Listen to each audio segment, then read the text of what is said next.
내 삶에 힘이 되는 멘토의 한마디. 살면서 좋은 멘토를 곁에 두는 것은 중요한 일입니다. 우리 앞의 생은 수많은 선택지로 가득 차 있고 그 모든 결정들을 현명하게 해내기란 어렵기 때문입니다.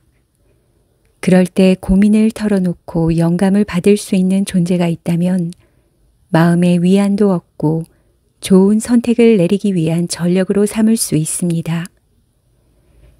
그러나 한정된 일상의 범위 내에서 좋은 멘토를 만나는 건 운이 따라줘야 하는 일입니다.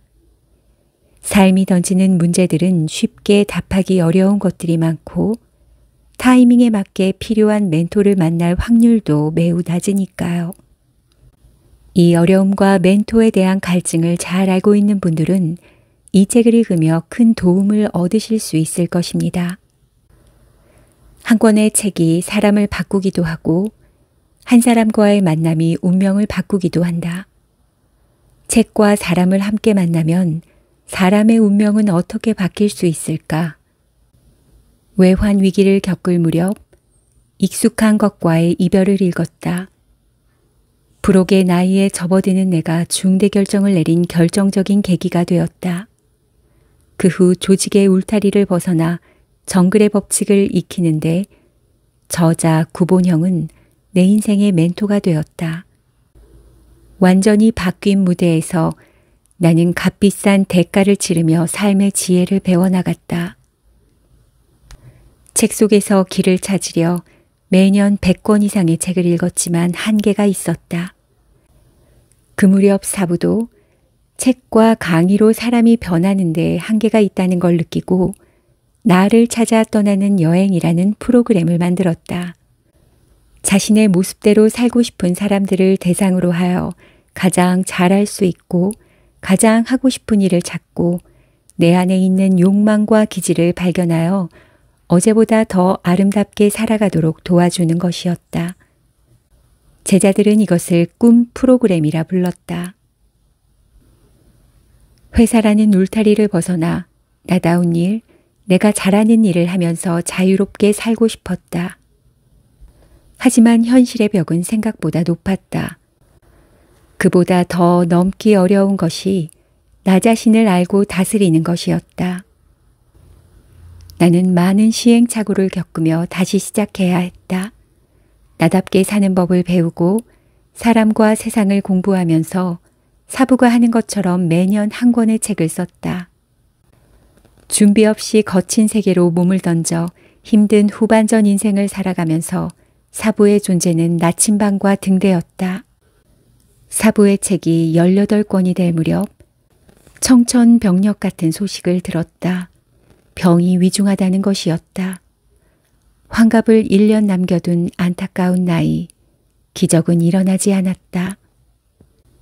사부가 돌아가신 지도 어언 10년이 되었다. 그동안 배우고 느낀 것을 실천하면서 나답게 살았고 나만의 새벽 2시간을 꾸준하게 가져 꿈을 이루었다. 이제 사부에게서 배운 것을 세상에 돌려주어야 할 때가 되었다. 이 책은 사부의 책 중에서 핵심적인 내용을 골라 분류한 것이다. 그를 잘 모르는 독자에게는 인생의 스승을 한번 만나볼 수 있는 기회가 되기를 바란다. 사부가 늘 그랬듯이 이 책이 어제보다 아름다워지려는 사람들을 도울 수 있기를 바라며 이 책을 세상에 보낸다. 1. 관계.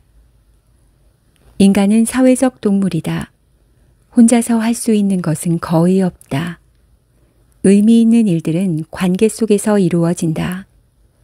사람은 저마다 생각이 다르고 이기적이다. 이타적인 행위도 근원은 이기심이다.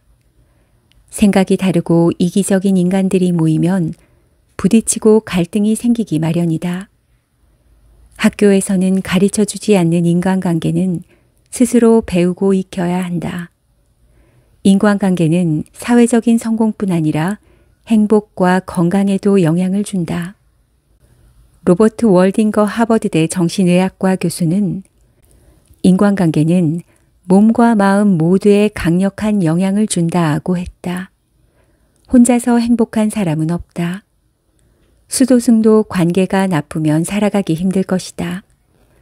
성공적인 삶을 위해서는 관계에 대한 공부가 필요하다. 나 자신을 지키면서 상대를 대하고 나로 인해 상대가 행복해지도록 하는 것이 관계의 핵심이다. 상대를 먼저 세워라. 나는 좋은 사람에 대한 아주 멋진 기준 하나를 알고 있다. 내가 서고 싶으면 먼저 그 사람을 세워주어라. 이런 가치를 믿는 사람이 좋은 사람이다. 다른 사람의 불행과 희생 위에 나의 성공을 쌓는 사람은 경계해야 한다. 이런 사람과 얽히면 최악이다. 어떤 사람들과 인생을 함께 하느냐가 바로 그 사람의 인생이 어떠했느냐를 말해주는 가장 결정적인 증거다. 사람의 마음을 편하게 하는 법. 너무 잘나고 똑똑한 사람을 보면 위축된다. 그러다 그 사람의 작은 실수나 약점을 발견하면 기분이 좋아진다. 우리는 약점을 가지고 있기 때문에 다른 사람의 마음을 편하게 만드는지도 모른다. 친구가 되기를 원한다면 그의 약점을 공략하지 말고 약점이 만든 불완전성을 위로하고 껴안아 주어야 한다. 그 위로의 방법 중 하나가 바로 강점을 찾아 칭찬해 주는 것이다. 칭찬에는 진실한 힘이 있다. 하지만 누군가를 칭찬하는 것이 어떤 이들에게는 용기가 필요한 일일 수도 있다. 나 역시 칭찬을 못하는 편이다. 이심전심의 비법을 좋아하고 그렇게 서로 통해야 깊게 사귈 수 있다고 여기는 사람이다. 그러나 세월이 흘러 나이가 들어가는 동안 더 많이 칭찬하는 것이 필요하다고 느꼈다. 감정을 표현하지 못해서 놓치게 된 아까운 인연들이 많았기 때문이다. 인간관계의 최고의 미덕 중 하나는 겸손이다. 세상에 자신을 외치고 스스로를 높이려는 욕망은 인간의 본성이기 때문에 그것을 참아내기 힘들다. 위대해지기 위해 넘어서야 할 최초의 관문은 그래서 겸손인지도 모른다. 겸손은 말과 태도의 문제라기보다는 자신에 대해 올바르게 평가할 수 있느냐의 문제다. 그것은 비굴해지지 않으면서 자신을 과대 포장하지 않는 분별력에서 나온다. 그러므로 꾸미는 겸손은 진정한 겸손이 아니다. 행복. 사람만 있어도 행복한 사람이 있고 모든 것을 다 가져도 불행한 사람이 있다. 대부분의 사람들이 삶의 목표를 행복이라고 말하지만 자신이 그렇게 생각하는 사람은 적다. 행복의 기준이 너무 높거나 길을 모르기 때문이다. 행복은 봄햇살 아래 날아다니는 나비와 같다. 추구한다고 되는 것이 아니다. 느끼고 발견하는 것이다. 기본이 충족되면 행복의 조건은 사람마다 다르다. 같은 것이 있다면 지금 이 순간 행복하지 않으면 행복하지 않다는 것이다. 행복은 어떤 일의 결과로 오는 것이 아니다. 의미 있는 일과 좋아하고 성장하는 행위를 하는 과정에서 느끼는 충만한 마음이 행복이다. 많이 웃어라. 많이 웃는 것은 누구나 할 수 있다. 그러니 많이 웃어라. 마음을 조금만 열어놓으면 작은 구멍으로 황소바람이 몰아쳐 들어오듯 그렇게 웃음이 찾아온다. 웃음이 그대를 찾아오면 세상은 달라진다. 웃음은 전염성이 강하다. 일상의 기분을 고양시키고 활력을 불어넣는다. 그리고 창조성을 높여준다.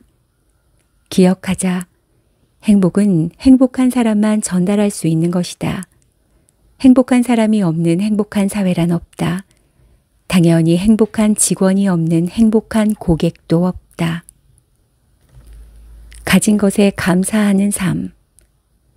지금의 너, 그리고 내가 받은 모든 것들에 고마워해라.